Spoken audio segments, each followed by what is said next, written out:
Stop-and-frisk. Did you go to the Stop-and-frisk? So it looks like some raised. There's that one that's because your performance indoor. Somehow memorized. Everyone can hear everything we're doing. Okay. Lyrics. Yeah, no, because she sings it.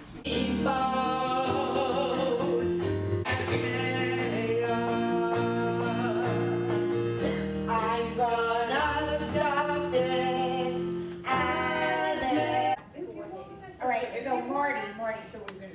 If you wanna, I'll go, oh no, the guys will leave if you wanna. Instead of back, we do 1, 2, 1, 2, 1, 2.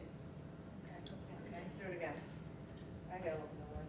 I know what that bullshit's for, it's in his frizz. That's where it is. It's in his frizz. That's where it is. Oh, stop it and hold it tight. It really is. It's there in his frizz.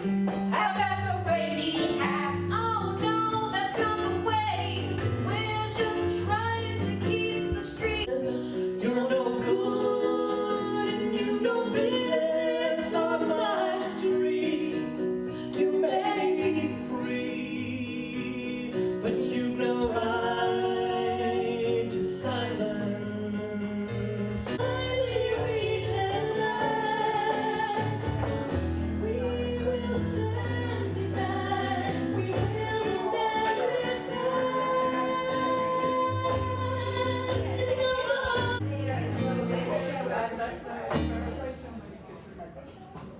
So is that going to cause a problem if I go over here? He's gonna sing out. So it's just like I test. So I think, But otherwise, and it's bad, this is hot, and you go grab it, you're gonna get this. And you're hopeful, you know, that your area is here, okay, here. I'm Rita Warner, co-chair of the musical team of the Inn of Court. The subject of tonight's musical CLE program is Floyd v. City of New York, a class action lawsuit heard by Judge Shira Schindlin in 2013 that challenged the NYPD's anti-crime tool known as Stop-and-frisk. The plaintiffs, black and Hispanic males, were among the 4.4 million men who were stopped and usually frisked by the police between January 2004 and early 2012. The origin of the Floyd case traces back to the 1997 shooting of Amadou Diallo, an unarmed black man killed in a hail of 41 police-fired bullets in the doorway of his apartment. Part of the response to that unfortunate incident was the forerunner of Floyd, the case of Daniels v. City of New York, which led to the disbanding of the infamous street crime unit and a settlement with the city in 2003. Among other things, that settlement required the city to provide quarterly stop and frisk data, which eventually formed the basis of the Floyd case. The Floyd plaintiffs argued that this practice was being employed abusively and in a discriminatory manner. On August 12, 2013, Judge Schindlin, in an 198-page decision that followed a 10-week trial, found in her liability ruling that the NYPD had a policy or custom of violating the Constitution by making unlawful stops and conducting unlawful frisks. It violated New Yorkers' Fourth Amendment rights to be free from unreasonable searches and seizures. She also found the practice to be racially discriminatory in violation of the Equal Protection Clause of the 14th Amendment. In the remedy phase, Floyd was joined with the case of Ligon v. New York City, brought by the New York City the NYCLU, the Bronx Defenders, and Puerto Rican Legal Defense Fund, and challenged the subsection of the Stop-and-frisk program, allowing police officers to patrol many private apartment buildings across New York City. In a separate opinion, Judge Schindlin appointed a monitor to oversee implementation of her rulings. Both of Judge Schindlin's rulings were stayed on appeal, but then the appeals were dropped after Mayor de Blasio took office. Both decisions are in your CLE materials. Of course, I want to thank Deckard and our wonderful writers and cast at tonight's book is written primarily by Mike McMahon and Andrew Avorn, and the music by they as well, along with Bruce Turkle. Music by our piano virtuoso, Peter DeZozo. And thanks all for coming, and let's start the show.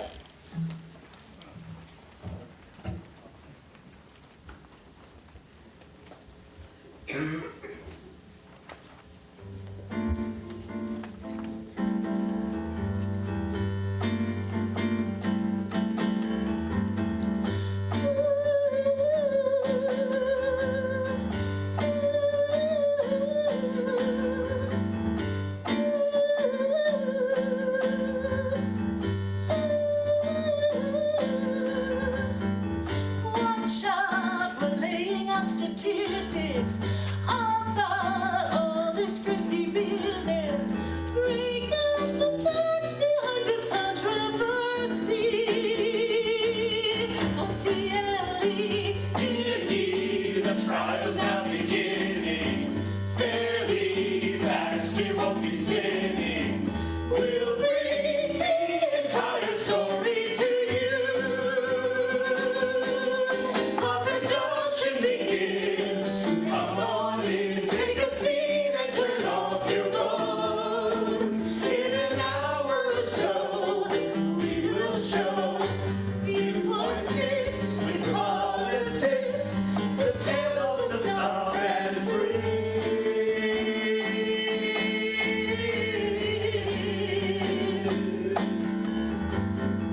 Here now, witnesses contending, police busy apprehending. team stop just for being out on the street. Minorities, experts, armed with algorithms, claiming there's a racial schism. Opinions are the cops complying with law. We will let you decide. Present both sides. We're the stop, so it's justified. We will detail the views, the lies and truths, the inferences, the evidence. As now we begin. We will let you decide. Present both sides. We're the stop, so it's justified. We will detail the views, the lies, the truths. As now we begin our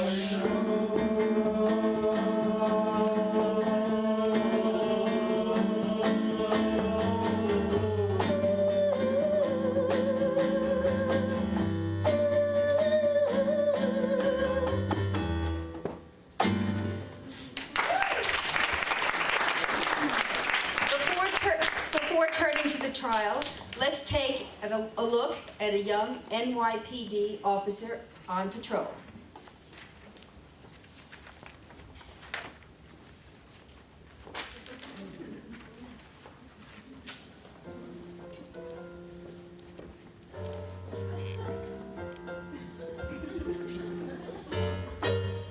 When on patrol, stop and frisk 'em, halt and question 'em. Guys on the street who act suspiciously, cops on the beat can treat perniciously. Folks out at night, stop and bother, poke and pester 'em. Go on ahead and pat them down at will. The city's found the right solution. We'll sidestep the Constitution. Halt and question them in the name of the law.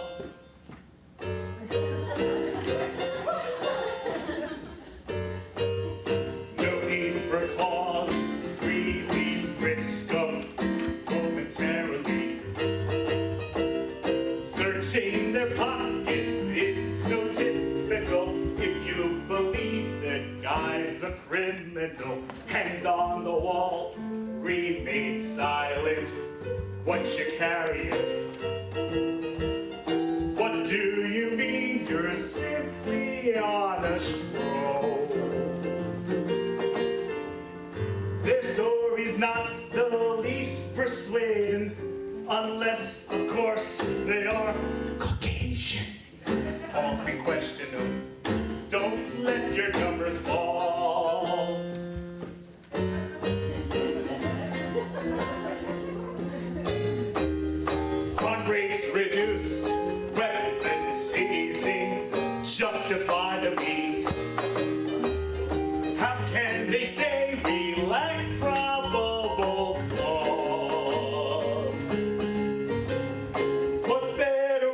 to start our morning, then halt them without Miranda warning. Stop and hassle them.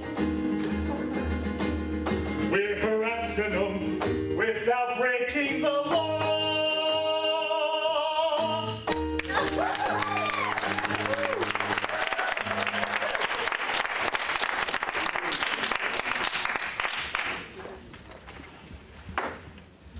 At trial, the Center for Constitutional Rights and two private law firms, Beldock, Levine and Hoffman, and Covington and Burling, represented the plaintiffs. The Corporation Counsel represented the city. In today's program, you will hear excerpts from the trial, and you'll see various scenes acted out on stage.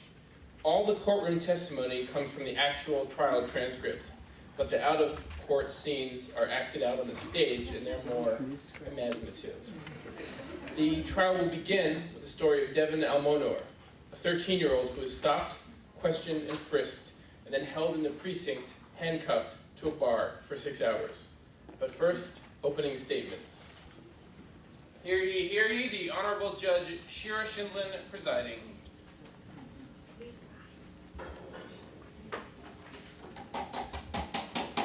We will now have opening statements in Floyd versus City of New York. Counsel for plaintiffs? Thank you. And may I just say, Your Honor, I really admire your Zuba Lake decision. Objection! Withdrawn. Let me rephrase.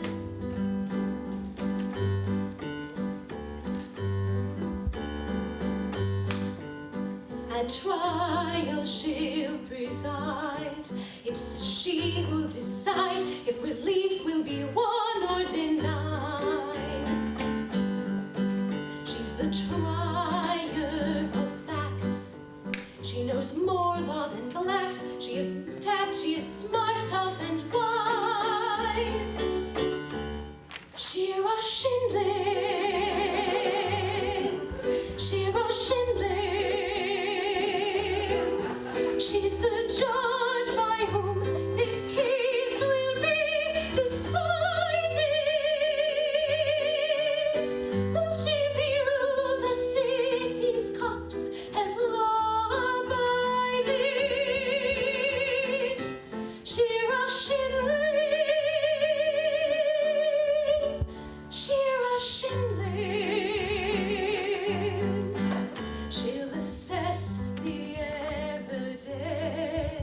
On objections she'll rule while maintaining her cool. You will find she is always prepared. On objections she will not suffer fools, but she knows the federal rules line by line. Shira Schindlin, Shira Schindlin. There is reasoned thought behind all of her findings.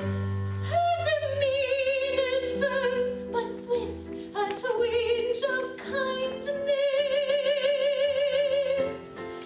Shira Schindlin, Shira Schindlin.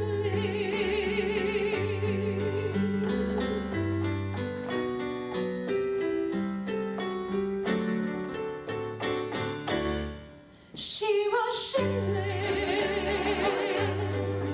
Shira Schindlin. There is a reasoned thought behind all of her findings. Her demeanor's firm, but with a twinge of kindness. Shira Schindlin, Shira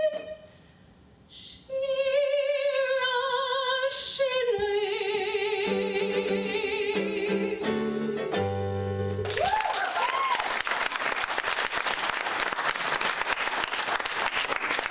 Move the strike! Granted.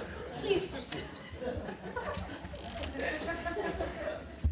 Plaintiffs call Officer Brian Dennis.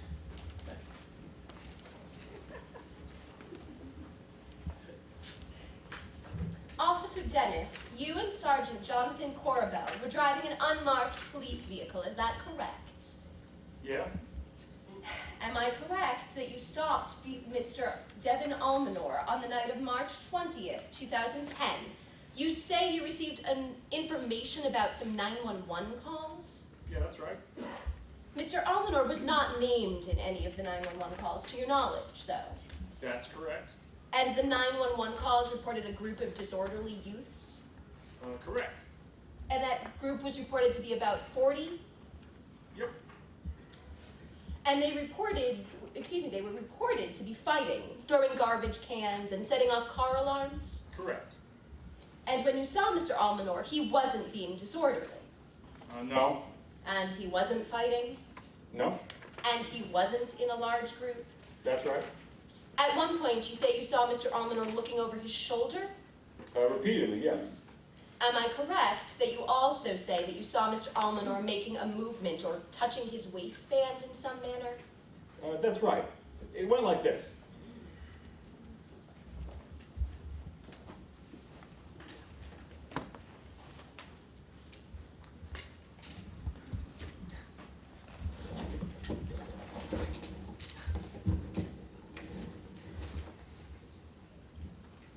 So, what do you think of that kid over there? The one who just crossed the street? Seems like a sweet kid. Don't look like he's up to no good. Yeah, but we're in a high crime area in Harlem. It's late at night, and he's black. Black? What does that have to do with anything? Don't play stupid. You know that in this neighborhood, most of the criminals and the victims are black. Because most of the people who live here are black. Exactly. So you want to jump out in 250M or not? For what? He hasn't done anything wrong. Well, he might be one of those kids we heard about on the radio. We heard there were some black males making a ruckus, so we can check off Fitz's description on the UF 250 to explain why we stopped him. But he isn't with any other kids. Listen, we're just looking for a reason to justify the stop. And see how he keeps looking back at us? Those are furtive movements. Now we have 2 reasons to stop. Do you really think we have reasonable suspicion that he committed a crime? Brian, look, your numbers have been a little low this month. Now's not the time to go all ACLU on me. You're a cop. You got instinct about who's a bad guy and who ain't. Don't you want to frisk the perp? Excuse me? Frisk the perp.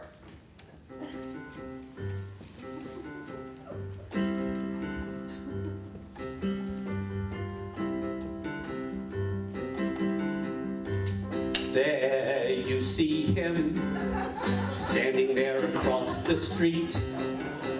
He doesn't have a lot to say, but there's something about him.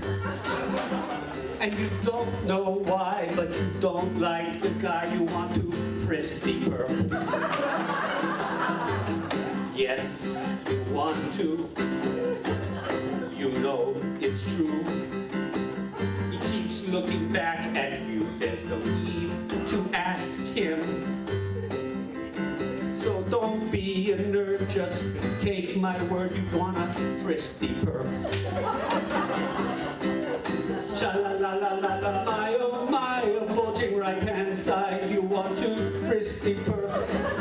Sha-la-la-la-la-la, he looks bad, so demand his name before you misty perp. Sing with me now. Sha-la-la-la-la-la, my oh my, a bulging right-hand side, and so you frisk deeper. Sha-la-la-la-la-la, he looks bad, demand his name before you misty perp.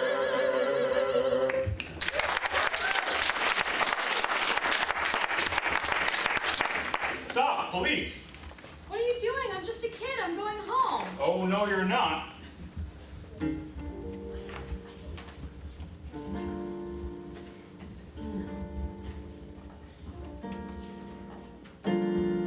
Is this city life?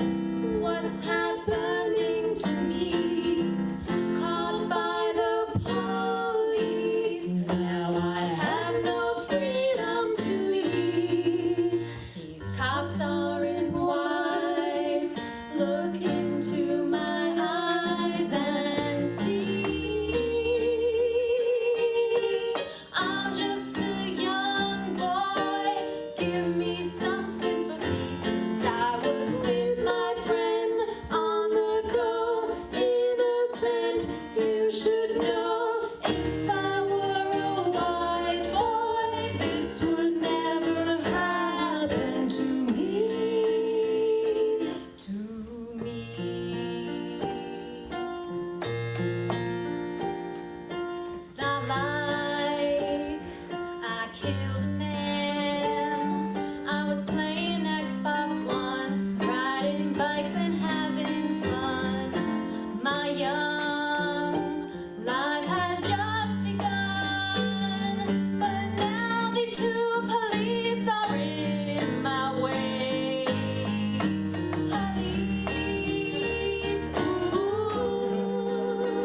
knew my time would come, 'cause it happens all the time when your hood is filled with crime.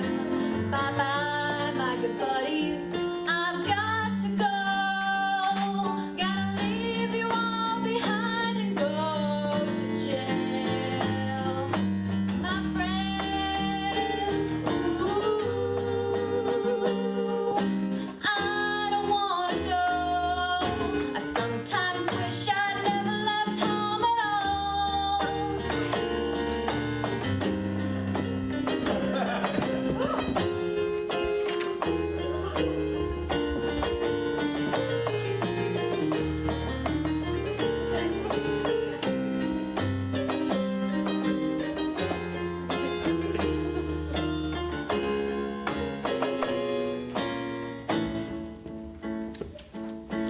I see a little furtive looking kind of man. So do you, so do you, so we do the stop and frisk go. When some boys were fighting, very, very might be you.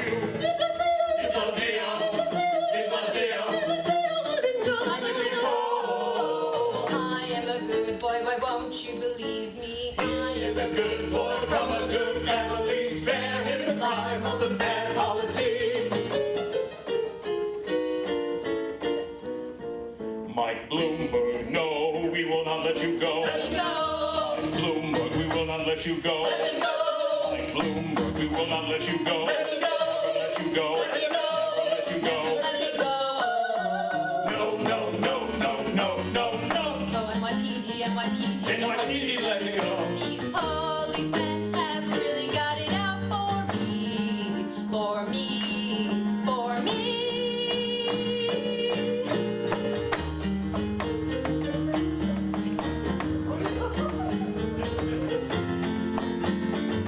So you think you can stop me and step on my rights? So you think you can hold me in jail for the night? Well, maybe I oughta sue you, baby. Just gotta get it out, just gotta get right out of here. Okay, buddy, we'll take you right out of here.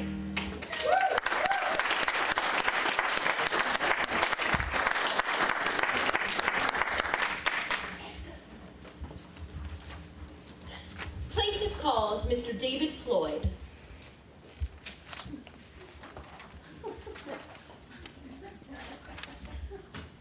Mr. Floyd, please identify your name, age, address, and occupation for the record.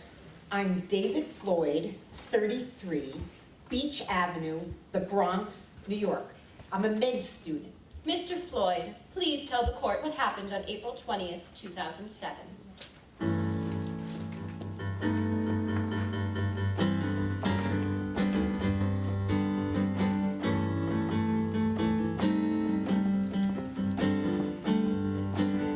My story's tragic but true. Just hear what they put me through. They handled me really rough, grabbed me and tore through my stuff. Shouldn't have reached for my phone. This itch, it got overblown. Frisked me on Beach Avenue. Hey cops, this is my home too. Against the wall I was stood, right in my own neighborhood. They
Who's up there with him?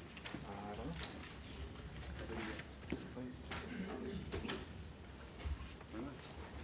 Is that you?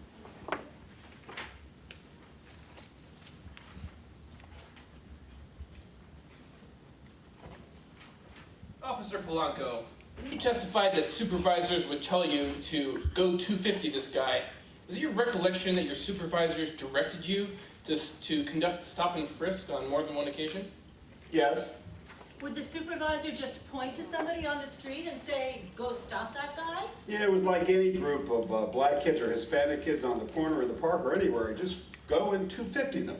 Go summons them. Go ask the supervisor why, and they will say unlawful assembly or something like that. What? You know, unlawful assembly because there's more than 3 of them on the corner, and we'll write a summons at the direction of our supervisor. In your letter to the Internal Affairs Bureau, what specifically did you say about this practice of a supervisor instructing you to conduct a stop, question, and frisk? Well, I told them that they had no basis to stop the kids. The kids were just walking up and down the street or coming home from school, going to school with no reason whatsoever. They would direct us to stop them. I also pointed out a summons. Sometimes they'll ask us to even summons them. What did you do with the UF-250 if there was no basis? What was checked off? They would tell us basically what to do. It was like this.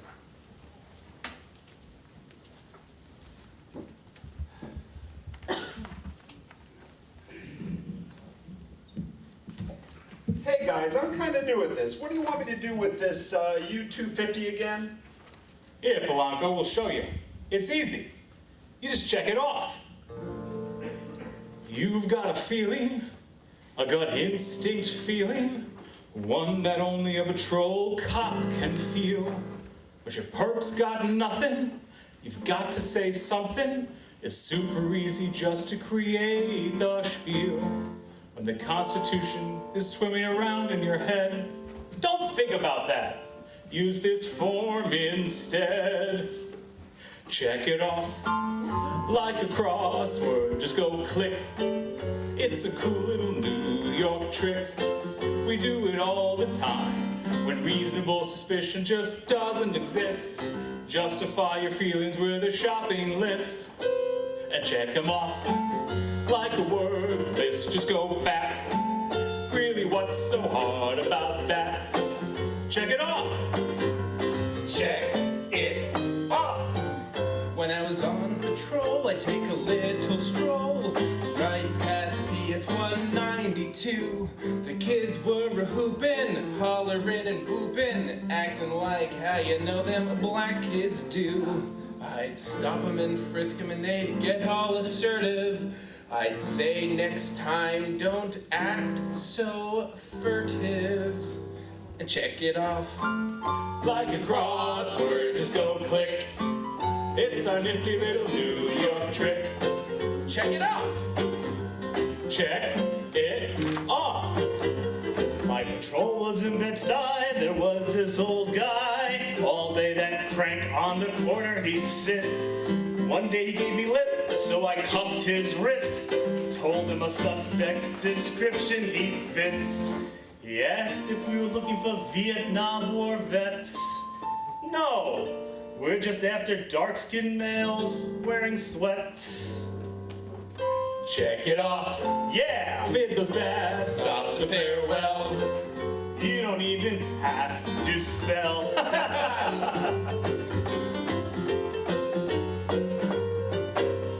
It was 3:30 near the Mickey D's. A sunnier day than never been. I saw some cholos and I thought, let's roll. We had a comp stat competition to win. The suspicious bulge's pocket was just a cell phone. So I checked time of day and a high crime zone. Check it off like a crossword. Fill the page. Check both sides. We live in a golden age. Who needs to know law? Forget about the book that's Commissioner Kelly's plan. We must instill some fear in every black man. Check it off. Now you know what to do? I guess. Then you're not giving me your best. This is really quite simple stuff. This form is made of lots of tiny boxes. Find a box at random and check it, okay? Sure. Just like check the box here. All right, he gets it. Yay! Check it off. Check it off, check it off. Check it off, check it off like a crossword. Just go click, click, click. What a cool little New York trick, trick, trick. We do it all the time. When reasonable suspicion just doesn't exist, justify your feelings with a shopping list. Check it.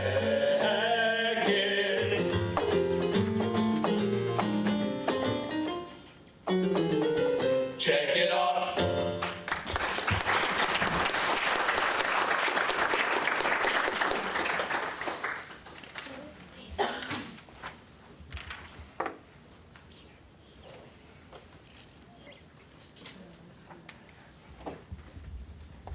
The plaintiff calls Pedro Serrano, police officer, 40th Precinct. Good afternoon, Officer Serrano. What is your current address? The New York City Police Department, One Police Plaza. Let me ask you this directly, Officer Serrano. To your knowledge, has the New York Police Department imposed quotas for enforcement activity on you and your fellow officers? Yes. Do you have any evidence of these quotas? Yes. What sort of evidence? Well, beginning in 2010, I started making recordings of my supervisors. Why did you do that? Well, I'm a police officer, and something was going wrong. Something illegal was happening. I knew if I would say something to someone, they wouldn't believe me, because the person who I'm accusing is my supervisor. And I was worried about my job. I thought no one was going to believe me. So I was hoping with the recordings, with documenting it, that someone eventually will believe me. When you say something illegal, what are you referring to? Stopping people illegally, arresting people illegally, quotas, downgrading felonies. There's lots of things that they do. And if we don't do it, they throw the book at us. The book meaning the patrol guide, and they retaliate. Did anyone tell you to make these recordings? No. What was generally the subject matter of these recordings? Generally, the subject matter of these recordings are illegal quotas. Illegal quotas for arrests, summonses, UF 250s. With what kind of equipment did you make these recordings? The first two were made on my Android. Can you give us a little context for the recording we're about to hear? My supervisor, Deputy Inspector Christopher McCormick, reprimanded me for not stopping enough people. And I appealed my reprimand to him. Your Honor, plaintiff moves to put the recordings in evidence. You're telling me about you want to stop, you're telling me you're going to stop everybody, you want to stop all blacks? I'm not going to do that. You want to do that. I don't want to do that. This is about stopping the right people, the right place, the right location. Okay. Again, take in mind here where we had the most problems. Right. And most problems we had there were robberies and grand larcenies. And who are those people robbing? The problem was what? Male blacks, and I told you it all, I had no problem telling you this. Male blacks 14 to 20, 21, and I said this at roll call. So what am I supposed to do? Male black 14 to 20 wearing dark clothing. What do you want me to do specifically? Dark clothing? What do you want me to do? This is what Hold on. This is becoming insubordinate. You're very close to having a problem here. All right, listen to me. The problem is that you don't know who to stop and how to stop. And you know what? Now, this is going to change the time to know what he's done. Okay? This is all with. You're not going to appeal. It's done. Thank you. Thanks, Hey, Sergeant, will you please tell him? I think I have to. Where?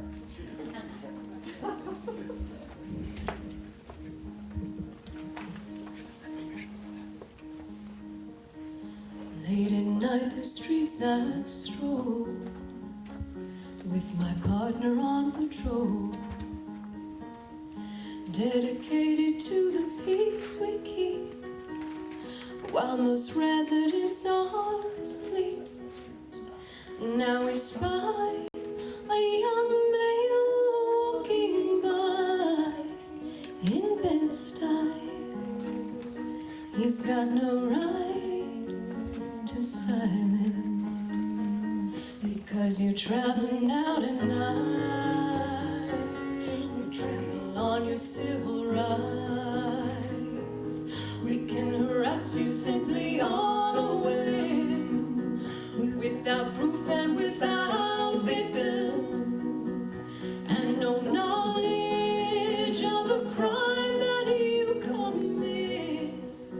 Don't take the film. You've got no right to silence. We think this night you pose a risk, a perfect time to stop and frisk. We don't need cause to detain, you see. We'll just hold you here for questioning. You're suspicious, cause your hands are behind your back and other facts. You've got a right to silence. What do you mean you're on a date?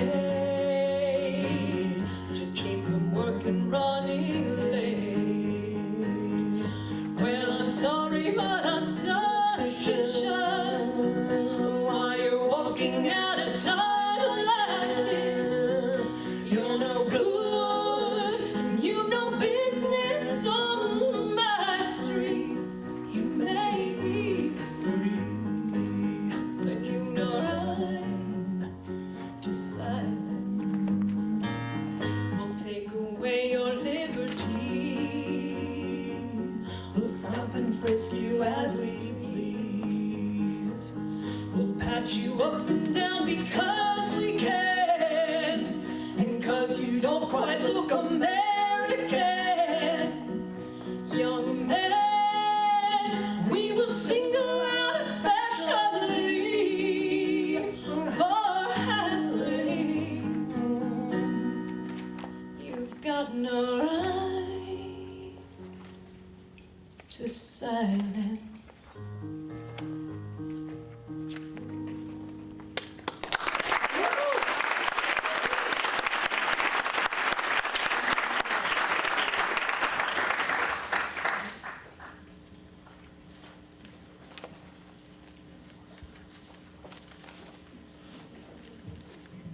Good morning, Senator Adams. Good morning. Can you tell us what you do for a living? I'm a New York State Senator in the 20th Senatorial District, Central Brooklyn. And what does the district cover? Mostly Brooklyn. It covers Flatbush, Prospect Heights, Crown Heights, Brownsville, a small part of Bed-Stuy, parts of Sunset Park, and just the tip of Bay Ridge. Let me call your attention back to July of 2010. Do you recall sometime in July 2010, you were at a meeting where Police Commissioner Raymond Kelly was present? Yes. Who was present? Myself, Commissioner Kelly, and then Governor David Patterson, who was at a meeting at the governor's office in New York City. And what were the circumstances of that meeting? Well, it went like this.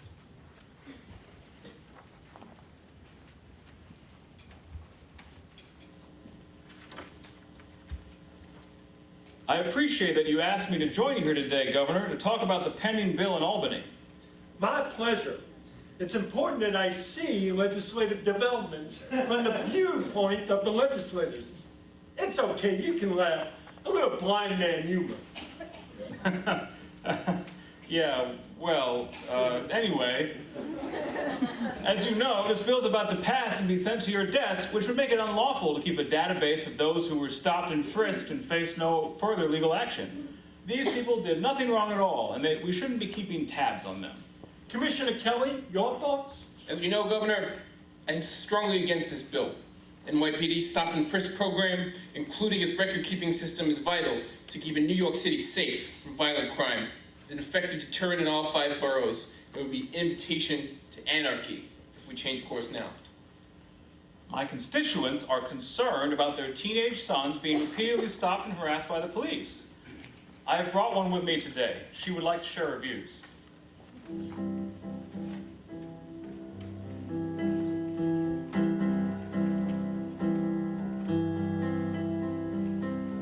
It's such a shonder, it's such a shame. This profiling thing is a sin.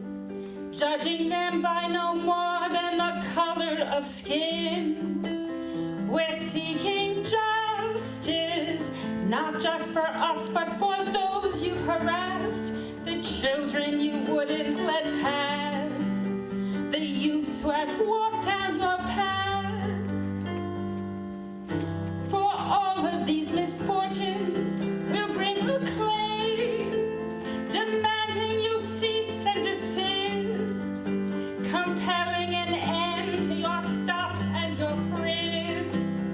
Our rights you've trampled, we'll cite examples of those you've abused, all of our pleas you refused, minorities you have screwed. Stop hassling us, Raymond Kelly. Your viewpoint is uncompelling. You stop and frisk us, but your statistics do not support you. And now we've caught you. We're citing numbers that do not lie, reflecting that those who you stop have not broken the law or committed a crime. We're law-abiders, not riot inciters or fighters who like raising Cain. So why are we always to blame? Stop hassling us, Raymond Kelly. We poor folk are now rebelling. We've had our fill of discrimination. God as our witness, we'll see it finished. Have I said enough? There's so much more I need to testify. But all you have to do is look at your files to know that what you've done's a crime.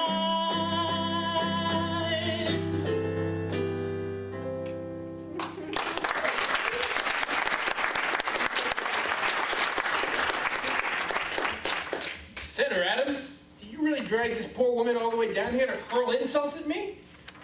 I believe we've hit the nail on the head, Commissioner. Your police are not using stop and frisk evenly in all parts of all 5 boroughs, now are they? Wait just a minute. They are not. A disproportionate number of young blacks and Hispanics have been stopped by your police officers in predominantly black and Hispanic neighborhoods with no reasonable suspicion at all. Now just listen to me for a minute. We are targeting high crime areas and high crime populations. And what do you know? We've seen a precipitous drop in crime. You are purposefully targeting young blacks and Hispanics, aren't you, Commissioner Kelly? You don't have to answer that, Ray. I'll answer the question. You want answers? I think I'm entitled. You want answers? I want the truth! You can't handle the truth. Senator, we live in a city that has streets. And on those streets have to be guarded by men and women with guns. Who's gonna do it? You, Senator Adams? You, Governor Patterson? I have a greater responsibility than you could possibly fathom. You weep for the Constitution and you curse the NYPD. You have that luxury. You have the luxury of not knowing what I know. That unjustified stops, while tragic, probably saved lives.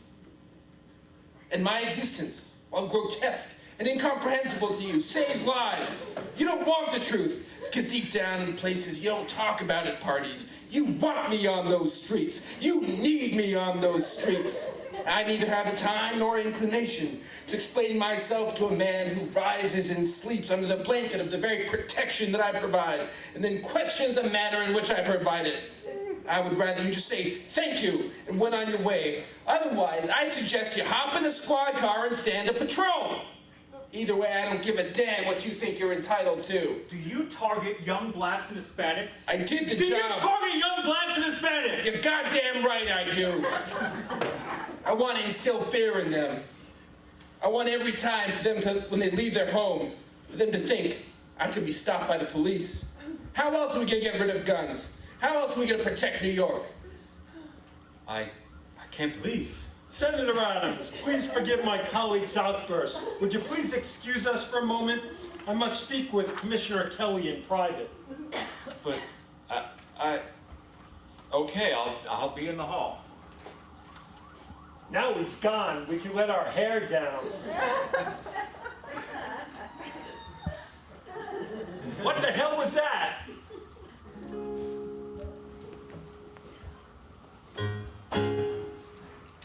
Ray, why couldn't you have just stayed calm for once instead of flying off the handle? I hope you're happy. I hope you're happy now. I hope you're happy now. You hurt your cause forever. I hope you think you're clever. I hope you're happy. I hope you're happy too. I hope you're proud how you would grovel in submission to feed your own ambition. So though I can't imagine how, I hope you're happy right now.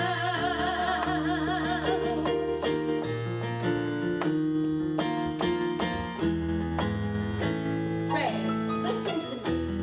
Just say you're sorry. You can still be the FBI director. What you've worked and waited for. You can have all you ever wanted. I know. But I don't want it. No. I can't want it anymore.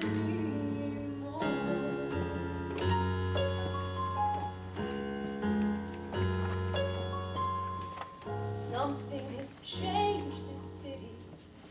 Something is not the same. And I'm through with playing by the rules of someone else's game. Uphold the Constitution while making stop and frisk. You've got to trust your instincts. Bravely take a risk. I've got to try justifying stop and frisk. I'll do what I justifying stop and frisk, and you can't pull me down. David, you can stand with me. Think of what we could do to save this city together.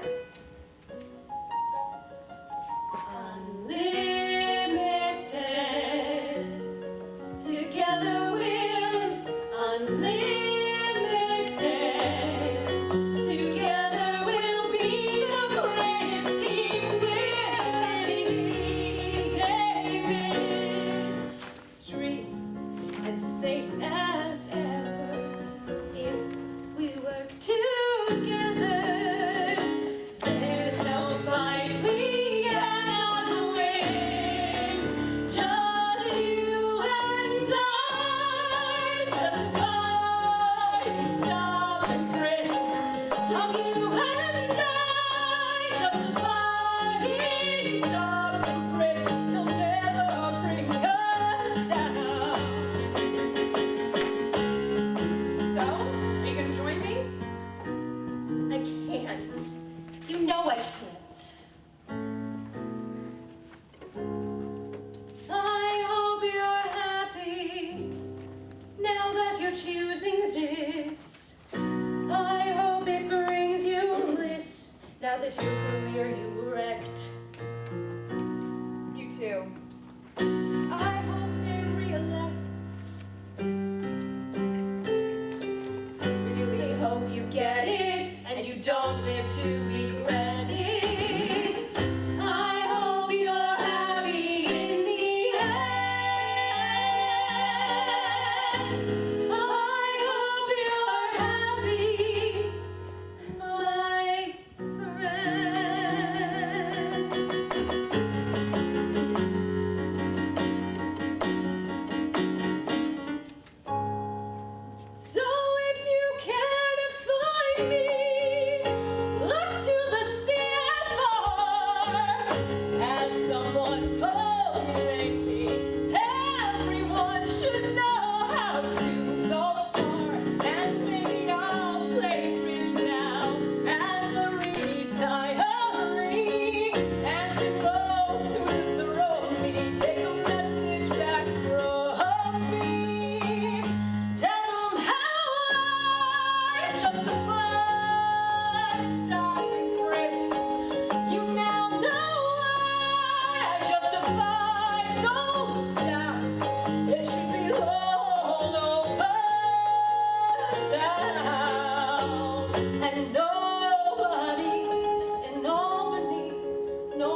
relied heavily on expert witnesses and statistical analysis of the 4.4 million stops, including UF 250 forms between 2004 and 2012.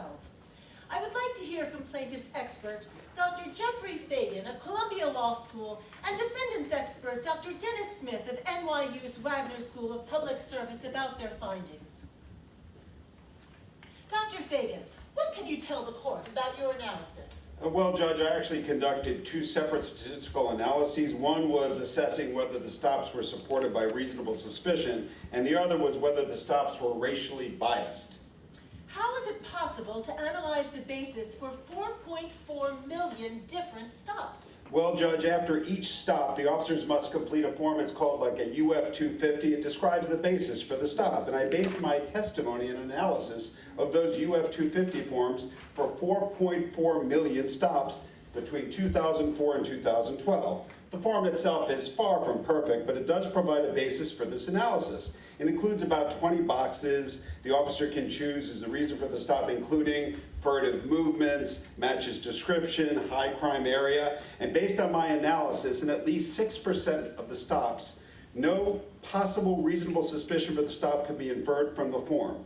This means, Judge, there were at least 200,000 improper stops during that time period. I will now hear from the defense. Counselor? Dr. Smith, do you have anything to add? That just proves our point. If the plaintiff's own expert only thinks 6% of the stops lack reasonable suspicion, then how could the city have a systematic policy of practice of conducting stops without reasonable suspicion? Dr. Smith, you're well aware that that 6% is a floor. It isn't a ceiling. And the fact that over 88% of the stops did not result in any further action is highly suggestive that many of those searches were not based on reasonable suspicion. But you don't account for the trends and improvement of the NYPD's efforts. Based on your own analysis, the percent of stops based on reasonable suspicion increased consistently between 2004 and 2012. Again, how can this improvement suggest a systematic practice of improper stops? I'll tell you how. When controlling for other factors, blacks were about 30% more likely, and Hispanic suspects were almost 6% more likely than whites to be arrested. And blacks were about 14% more likely, and Hispanics 9% more likely than whites to be subject to the use of force, like handcuffing, having a weapon drawn, or having an officer put his hands on them. I don't think race was a factor at all in these stops. There's no evidence that these officers did or said anything in any particular encounter to suggest the stops were racially motivated. This claim is based entirely on hunting for patterns in a very large compilation of data. Despite that, Professor Fagan found nearly 90% of the stops under analysis to be justified by reasonable suspicion. If that's true, then that's a far more plausible explanation than race to justify these stops. But Dr. Smith, what about the fact that the vast majority of the people stopped were not found to have evidence of having committed a crime or contraband or weapon or anything of the sort? We don't know these people were innocent. These stops may have actually prevented a crime from occurring. And the important question is whether every time a police officer prevented a crime, did they get a black mark? That's just another way of arguing that because crime has been going down, the police should be permitted to continue racially biased practices. But the question in this case is not the effectiveness of police practices, but whether they're constitutional or not. Your Honor, may I just note for the record,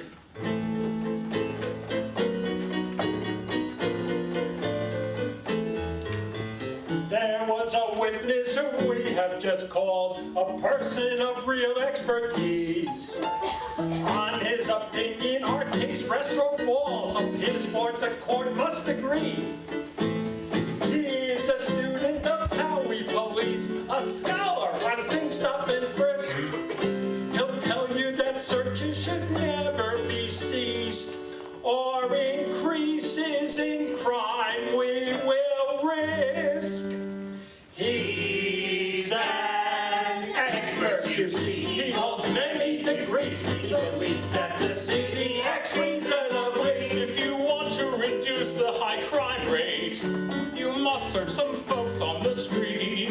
A punk who's out late on the highway, we guarantee you he is stashing some weed. He has shown statistics about the stop and frisk. They're right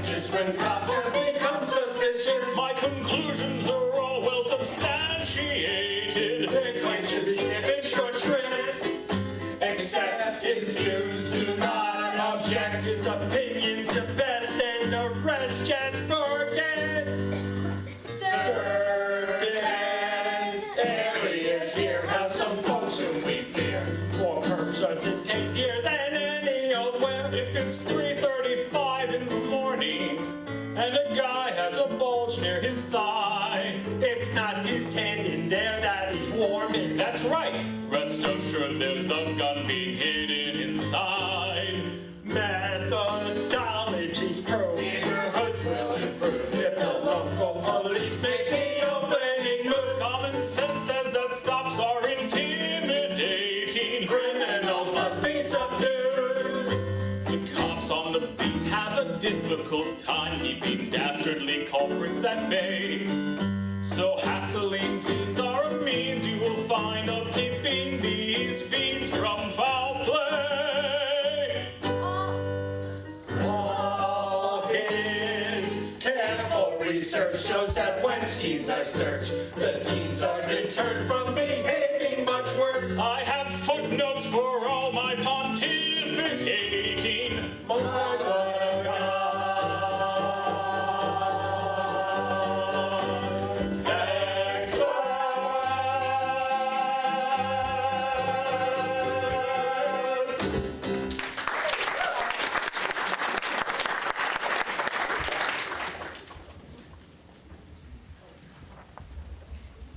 Defendant calls as a witness Chief James Shea, former head of the Police Academy.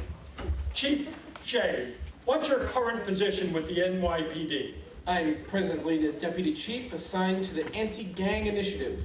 Immediately prior to that posting, what was your position?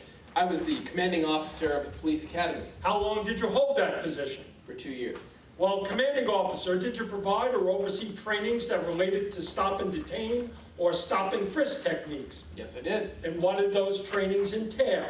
Well, generally we show videos and photos of various bulges created both by weapon and non-weapon objects. We'd also talk about other factors that could give rise to reasonable suspicion of immediate danger. What type of weapons may be hidden or concealed on a person? Oh, all kinds. You've got your obvious stuff, switchblades, handguns. And non-obvious stuff? Well, there's many ways to hide a gun. There's cell phone guns, pen guns, knife guns, wallet guns, belt buckle guns, Jamaican holster guns, shoe guns, tie guns, ring guns, big guns. Chief Shea, I think you're going a little Forrest Gump on us. Gun trim cocktails. Chief Shea, let's try to stay on point here. And in practice, how do these factors work? Basically, if I see a bulge, I touch the perp. Let me call upon my partner to demonstrate.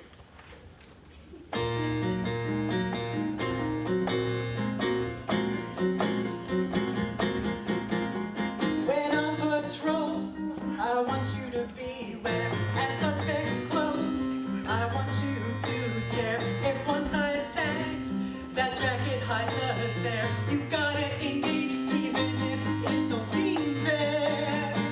I don't want police getting hurt.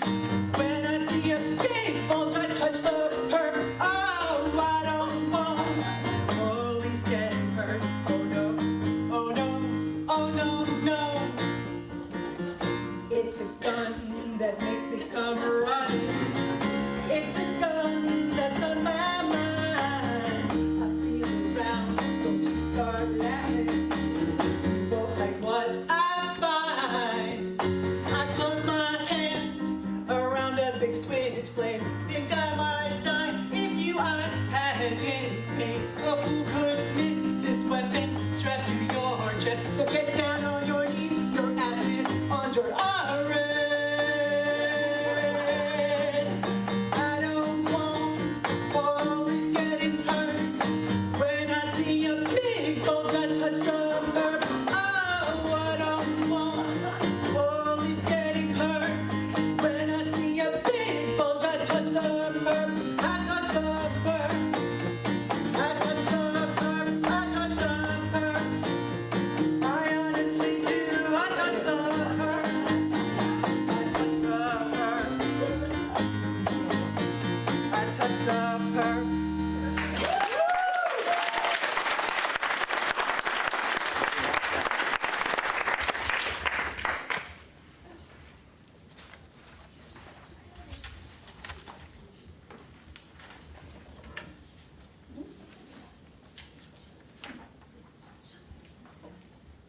defense call Sergeant Stephen Monroe.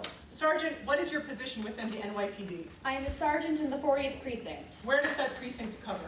It's in the South Bronx, Mott Haven. How would you describe the crime levels in the 40th precinct? Very high. What kind of crime conditions are prevalent in the 40th precinct? It's a lot of robberies, a lot of assaults and shootings. Now, what is your understanding of the racial markup of the officers working at the 40th precinct? It's mostly Hispanic and black. Are you familiar with an officer named Pedro Serrano? Yes, I am. I am his immediate supervisor. How long have you been Pedro Serrano's supervisor? Approximately 2 years. Over the course of your supervision of Officer Serrano, how would you evaluate Officer Serrano's job performance? Mediocre at best. Looking at Defendant's Exhibit B10, there's a box there that's checked and also circled that says ineffective. Did you check and circle that box? Yes. Underneath that box are also handwritten comments in the box stating officers' impact on declared conditions. Is that right? Yes. And the comments in that section indicate that, quote, P.O. Serrano indicates that he had 20 car-related stops. However, his activity does not reflect effective policing. P.O. Serrano only has 1 B summons and no UF-250s, end quote. Did you write those comments? I did. Why did you write that? Officer Serrano was ineffective at responding to the conditions in his sector. Would you ever consider officers' presence alone to be sufficient to respond to conditions in a given sector? Sometimes, but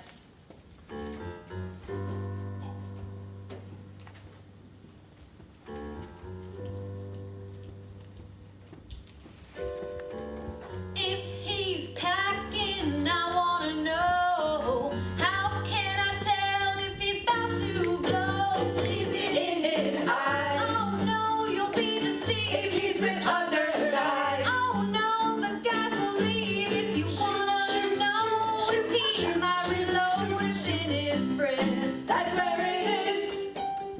Teardrops on his face. Oh no, that's just for charm. He's in his different race. Oh no, we search for arms. If you wanna know, that bulges fall. It's in his frizz. That's where it is.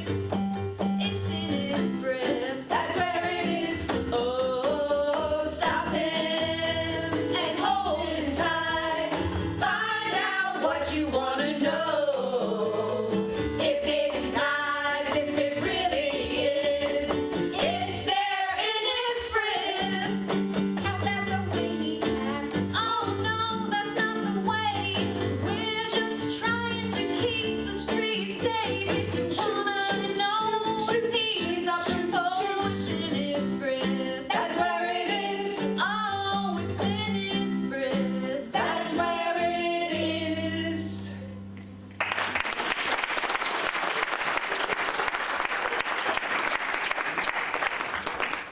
This is Channel 1 News. We're outside 500 Pearl Street, downtown, where everyone is eagerly awaiting the verdict in the Stop-and-frisk case.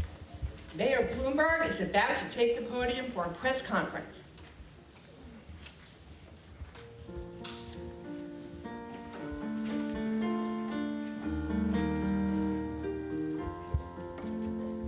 And now the verdict's near for stop and frisk. It might be curtains. New York, I'll say it clear. I've made my case, of which I'm certain. I blitzed those neighborhoods from East New York to Far Rockaway and more, much more than this. I did it my way. Complaints, there's been a few, but still I won those 3 elections. Though to ACLU, I am still beyond redemption. I asked my police force to stop and frisk, to end the crime wave and more, much more than this. I did it my way. Yes, there were times, I'm sure you knew, when I looked like an old racist dude. And through it all, when there was doubt, I showed New York what Mike's about. I faced it all, though I'm not tall. I did it Mike's way.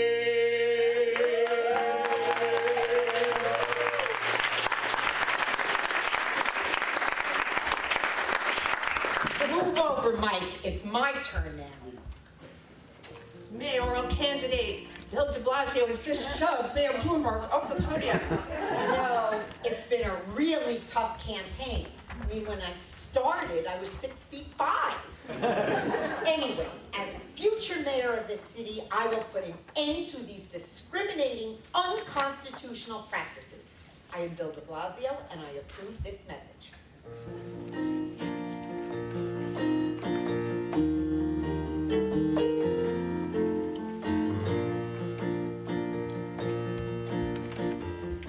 My name is Bill de Blasio. I find it oh so tragical, a travesty, your racial profiling. I'm gonna stop this as mayor. I'll end this stop and frisking in this tale of two cities. It's a disease, proactive policing. I'm gonna stop this as mayor. If he's elected mayor, he'll terminate this policy. Don't think it's just a favor. They may frisk his family.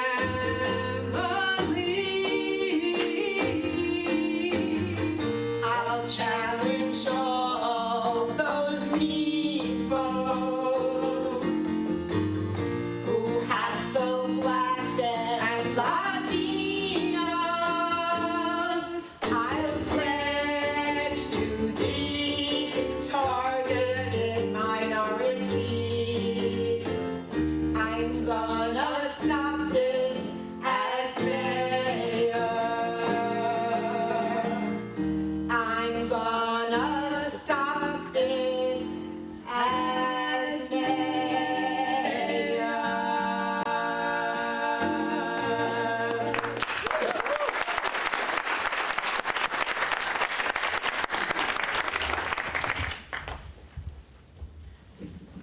At last, this trial comes to a close. I am ready to make my ruling. At last.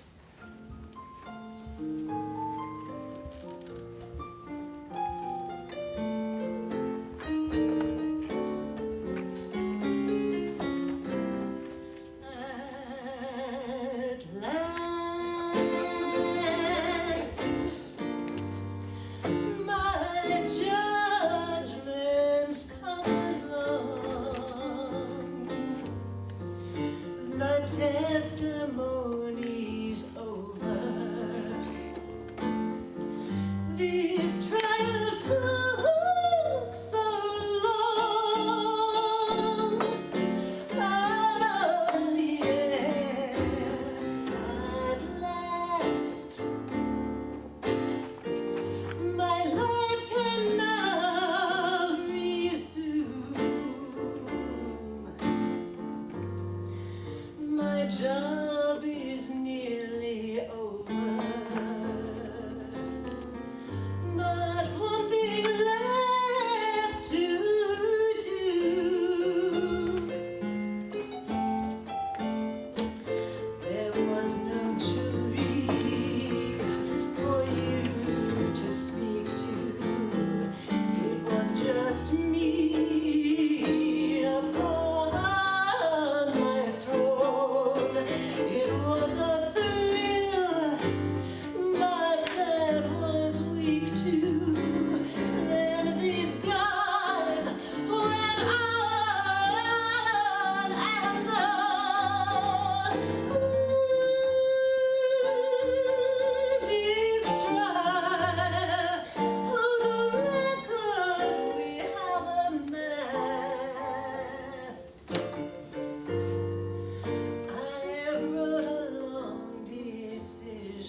know more, you'll have to read my 193-page decision.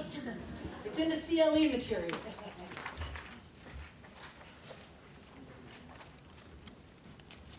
Everybody freeze. Drop your gavels. This case is now under the jurisdiction of the Second Circuit. Nobody expects the appellate inquisition. Okay, I thought we agreed that I had the last line because I was singing the last song. Now you just ruined my dramatic entrance. Sorry. Okay. We're now in the jurisdiction of the Second Circuit.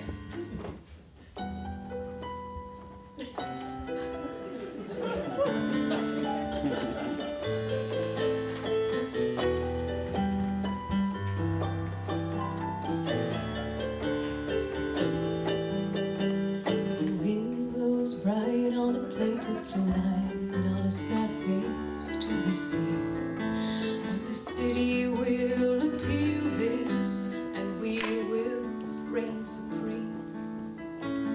The press is howling like this swirling storm outside.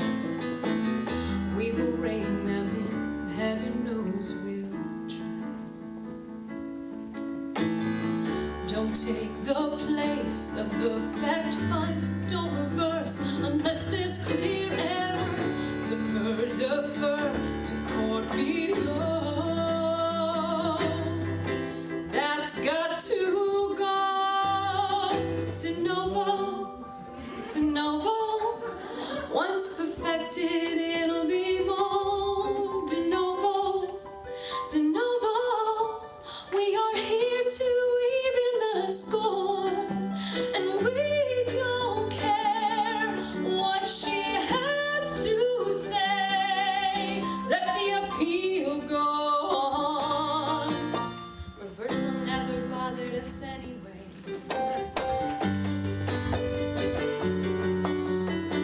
It's funny how our power makes us forget the law, and the standards that control us can't bother us at all. It's time to see what we can do to test the limits and break through. No right, no wrong, no rules for we. We're free. De novo. This case has just begun. De novo.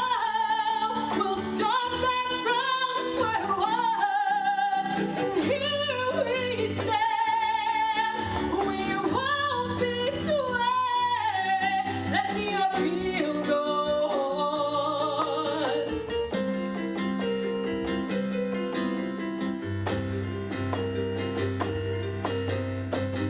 Our power rises from Article number 3.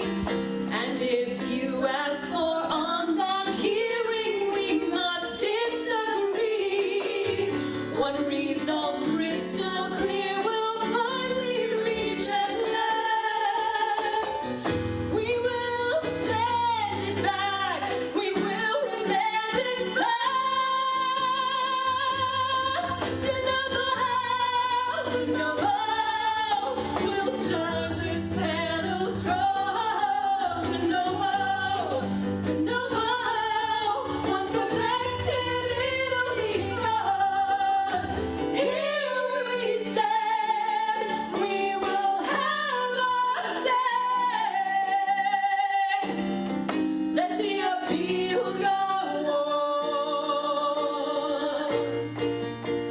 Reversal never bothered us anyway.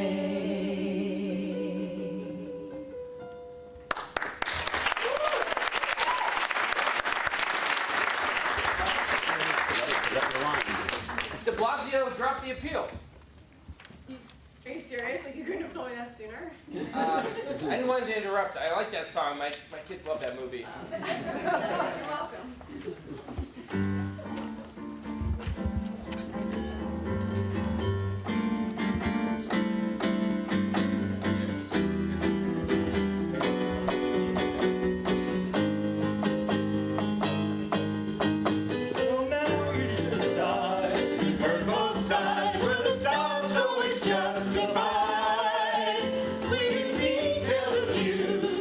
lies, the truths, the inferences, the evidence, and now we will end on to decide. We were both sides, were the stops always justified? We detail the views, the lies, the truths, as now we will end our show.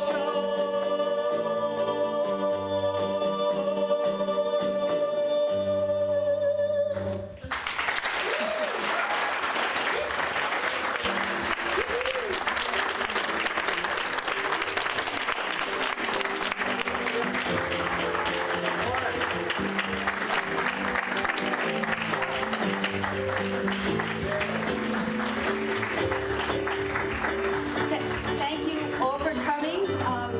Please, a special hand to our pianist maestro, Peter DeZoza, who's performing on Monday at La Mama, his own original show, because handouts. And thank you all to this amazing cast and our writers, Michael and Andrew, and lyricists, Bruce. Thank you. No time for questions.